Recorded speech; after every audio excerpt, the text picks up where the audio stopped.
just hold it a little bit longer.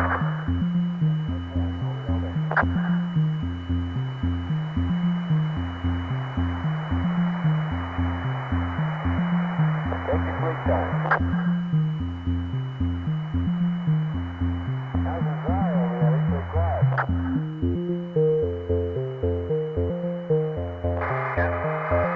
Hang on. Watch it. Hello. Hello. Last time we spoke, I talked about a board game as it related to a film, and that was the 1997 film Cube. Today I want to talk about another board game, which is not so good, called Krull, published by Parker Brothers in 1983. Now, the reason why my brother and I played the snot out of this game when we were kids was it was the only thing that attached to this movie called Krull. There were no action figures, there's not a lot of merchandise attached to this movie, so we actually used this as a surrogate playset for Krull.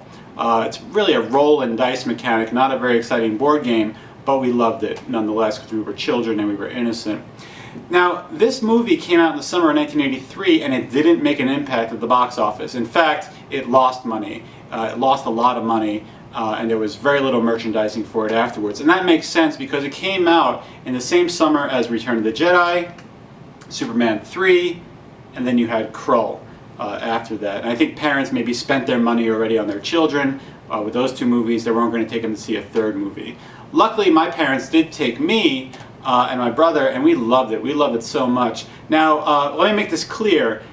This is called Lo-Fi Sci-Fi Reviews, this channel. And it looks like a fantasy movie, but what's weird about Krull is that it's actually a sci-fi movie in a fantastic world. It's almost like the opposite of Star Wars, where you have sci-fi with a little bit of magic. Here you have a lot of magic with a little bit of sci-fi. So it's like an inverse. And I thought it was a worthy experiment. I think it's actually a pretty decent movie. It's getting like a 5.9 or a 6 on IMDb, but I think it might be worth more than that. You know, we love this movie so much. My brother and I would take a Nerf boomerang and we would pretend that it was the glaive, which is the main weapon of this movie if you haven't seen it, and we pretended we were some of the characters. So it did leave a lasting impact. Now, of course, a child's memories are not quite the same as an adult's memory, so I went back and I watched it again to see if it would hold up. Actually, it was on cable about 10 years ago. And I was flipping channels and I saw the scene with the fire mares.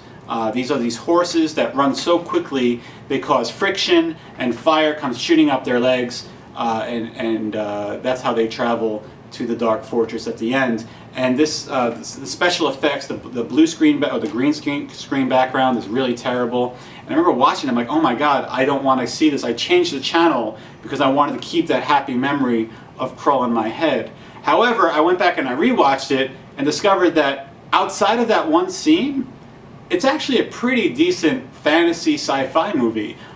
So let me show you. I can't show you footage because recently I had a video taken down because I was using copywritten footage. Let me show you footage of the 1983 video game and see if that could serve as something of a plot summary. Let me hit play here. Alright, so here we have 1983 Gottlieb game, arcade coin-op, excuse me, called Krull, which is a game I actually played recently in Las Vegas, and as I was playing it, Walter Day from Twin Galaxies, who's like the official judge of video game arcade scores, was watching me play, which made me terribly nervous. I died really quickly. Alright, so pick up the pieces of your weapon, the glaive. What is the glaive? The glaive is a 5-bladed boomerang-style weapon. Now, in the early going of the movie, our hero, whose bride has been kidnapped by this alien presence, is looking for a way to combat this alien presence, and he's told by an old Obi-Wan Kenobi type, some advisor, you have to find this mythical weapon called the glaive. So he climbs up a mountain where boulders are falling to find this weapon. And after he finds the weapon, he finds an army of brigands or mercenary warriors who have the same interests he has in defeating this alien army to make one unified world. So here we see he's attacking the Slayers with his glaive and picking up followers on the way. This is not quite true to the film. He doesn't use the glaive that often, and that's actually kind of cool because you have this cool weapon in his hilt that he never uses, and it reminds me a bit, again, of Star Wars. Almost everything reminds me of Star Wars. I could have like a spaghetti dinner and always compare it to Star Wars. People are like, how's your dinner? I'm like, it's okay. It's not Empire Strikes Back, but it's okay. A little more salt, perhaps. So that's part of the journey as well. I don't remember this scene at all. Anyway, I'll ignore the video. And he picks up this army of mercenaries, and he goes on his merry way. And I actually think it's a great ensemble cast. One thing that makes this movie dated is that in his ensemble, there is no female character. And I think today, if you were going to make this movie, you would say you need to have a strong female in this role, in one of the major roles. Unfortunately, it's very old school in that the only female role is his bride, Lissa, who's captured by this beast, who's this hideous-looking creature. I'm not sure why his species is so into human females, but I'm not here to psychoanalyze mythical aliens. I think it's a very beautiful movie. The cinematography was done by the person who did the cinematography for The Empire Strikes Back. I don't know his name, but there's these long sweeping landscapes, and they're quite beautiful. It's meant to be epic. You can tell the way it was filmed. It was meant to be panoramic and quite epic, and that shows. What else?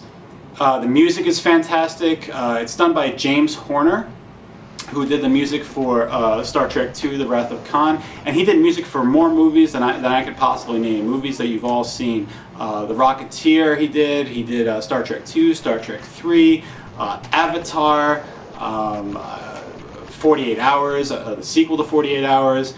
He's all over the place in Hollywood, and when he made the score for this film, he was only 30 years old. And actually, the score is very similar to the Wrath of Khan score. There's a lot of like fanfare and cornets and stuff like that, but here it actually works because that fanfare and cornets works with that whole like medieval setting. I think actually more so than Star Trek II, which I think is, fantastic movie. Who doesn't? But what's weird about this movie is that all the actors who were in it, except for Liam Neeson, who is a minor character, and maybe one other, really don't go on for very long for their Hollywood career. So maybe this movie was not just a stinker at the box office, but it also sunk some of the careers of some of these potentially good character actors. Ken Marshall, who plays the hero Colwyn, is quite good, blue eyes, handsome. Not that blue eyes means more handsome. I'm not like some crazy Aryan guy, but quite handsome, quite dashing. He's like a conglomerate of like the I gotta use the Star Wars reference again, Han Solo and Luke Skywalker in one, but he never went on to do much else. And another reference I always make in every video is Star Trek. The last time I saw Ken Marshall was as a Starfleet officer in Deep Space Nine, and here you can see him. He looks quite different, but it's clearly him. Yeah, it's just really amazing how these actors didn't take off. I even think the guy who played the magician, Ergo the Magnificent, was quite good. Good comic relief, good timing, almost like a very, very Monty Python-esque type of timing in some of his lines. Some of his lines are actually quite genius. Good comic relief there. What else? I just had a brain freeze. I'll edit this. There are many miscarriages of ratings on IMDb, and I think one of them is the fact that this movie is ranked lower than another movie that has a similar medieval feel, which is like Nighthawks. I don't know if you've seen Nighthawks with Rutger Hauer and Matthew Broderick, but that movie gets a higher rating despite having questionable acting, fake British accents, a bad soundtrack by Alan Parsons, which is all synthesizers. That movie gets a higher rating, and Krull still gets a low rating. Supposedly it has a cult following, but I'm here to hope that the cult following gets a little bit more enthusiastic about watching this old but good sci-fi fantasy movie. It's not going to change your life. You're not going to quote it very often, but sometimes you just want to watch something pretty. All right, this has been Lo-Fi Sci-Fi Review. I'm Adam, and I'll see you next week, maybe? Okay, bye.